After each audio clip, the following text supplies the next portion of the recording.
Let's kick this explainer off with a really profound question. Exactly how much of who you are is written in your DNA, and how much of it is sculpted by the world around you? It's the ultimate puzzle of human identity, and today we're going to dive right into the architecture of what makes you, you. To figure this out, here's our roadmap. We'll be hitting 1. The nature-nurture puzzle, 2. Studying the human blueprint, 3. Sex, gender, and identity, 4. The myth of gender differences, 5. How we learn gender, and finally, 6. The hidden costs of sexism. Section 1. The nature-nurture puzzle. Let's explore the foundational mystery of human development. Okay, imagine this. A newborn infant is born to a Spanish-speaking family, but immediately adopted into a strict English-speaking home. Now, is that child going to miraculously speak fluent Spanish just because of their biological lineage, or will their new environment completely overwrite that vocal destiny? This classic thought experiment forces us to ask, are our deepest talents permanently locked in our genetics, or are they entirely molded by how we're raised? Back in the day, early psychology leaned way heavily into the environment side. Look at this famous quote from John B. Watson. He basically boasted that he could take a dozen healthy infants and train them to become literally anything, a doctor, a lawyer, an artist, or even a thief. They essentially thought humans were entirely blank slates, ready to be molded into any shape, completely regardless of biology.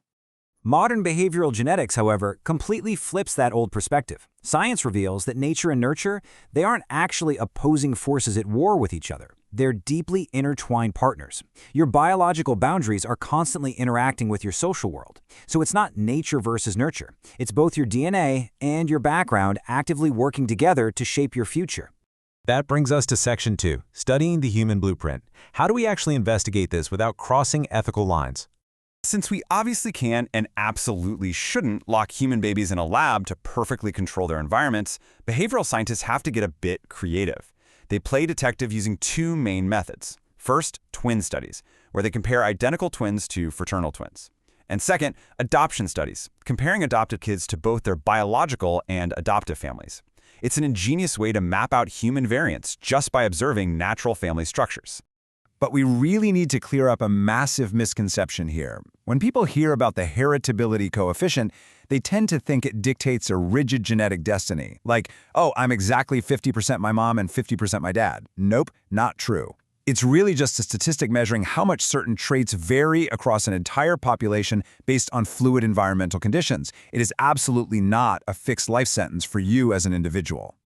To really grasp this, check out this landmark 2002 Caspi study on genes acting as a fluid script. Researchers looked at a specific low-expression gene linked to antisocial behavior. But here is the wild part. That genetic variant only triggered adult violence if the child also experienced severe abuse. This proves our DNA is basically a script, and it needs a very specific life environment to actually find its voice and express itself. Moving right along to Section 3, Sex, Gender, and Identity.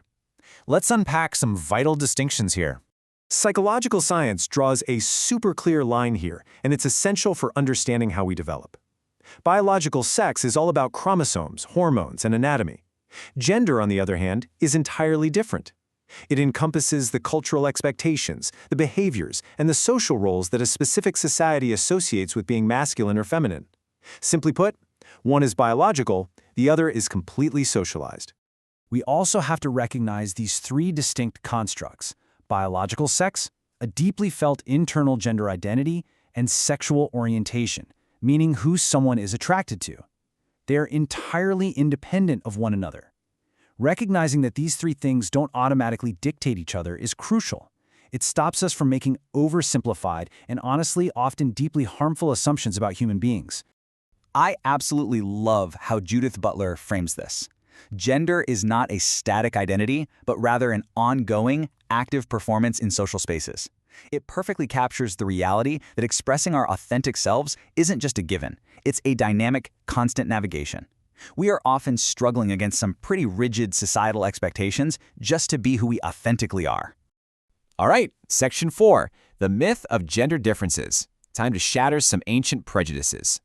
When empirical researchers actually tested thousands of teenagers, the data totally overturned conventional wisdom. Sure, They found tiny, highly specific differences, like males having a slight statistical edge in certain spatial rotation tasks, or female showing slightly higher verbal fluency. But those are completely dwarfed by overwhelming similarities. When it comes to overall intelligence and math skills, the overlap between genders is absolutely massive.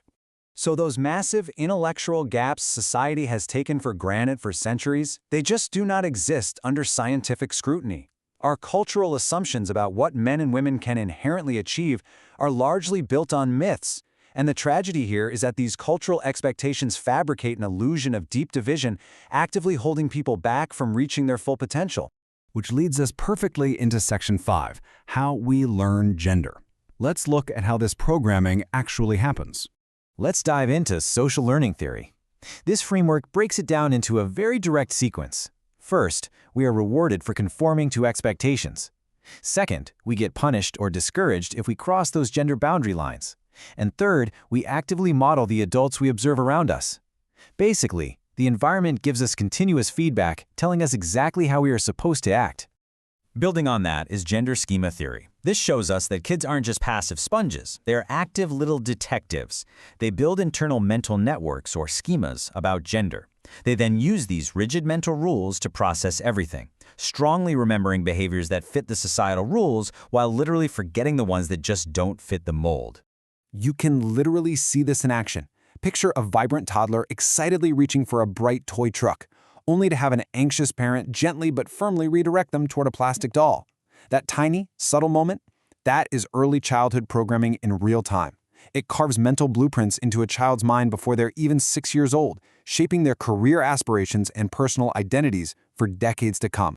Finally, Section 6, the hidden costs of sexism. We have to look at the dark side of this socialization. Researchers identify ambivalent sexism as taking two distinct forms. There's hostile sexism, which is overtly angry and discriminatory against anyone breaking traditional roles, but then there's benevolent sexism, which is super sneaky. It disguises restriction as affection. It's like subtly undermining a young girl's ambition by telling her she's too pretty for homework. It sounds like a compliment, right? But it actually casts women as weak and totally reinforces inequality. To quote the incredible Maya Angelou, prejudice is a burden that confuses the past, threatens the future, and renders the present inaccessible. Systemic bias, whether it's hostile or benevolent, quietly stifles human potential and reinforces institutional glass ceilings. Addressing these structural impacts is absolutely crucial if we want to create truly equitable environments for everyone.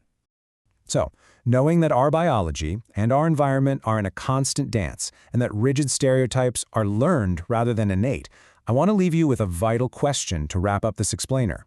How can we work together to spot and stop subtle sexism in our lives without making people defensive? Think about how you can use this knowledge to build a much more inclusive world. Thanks for exploring this with me.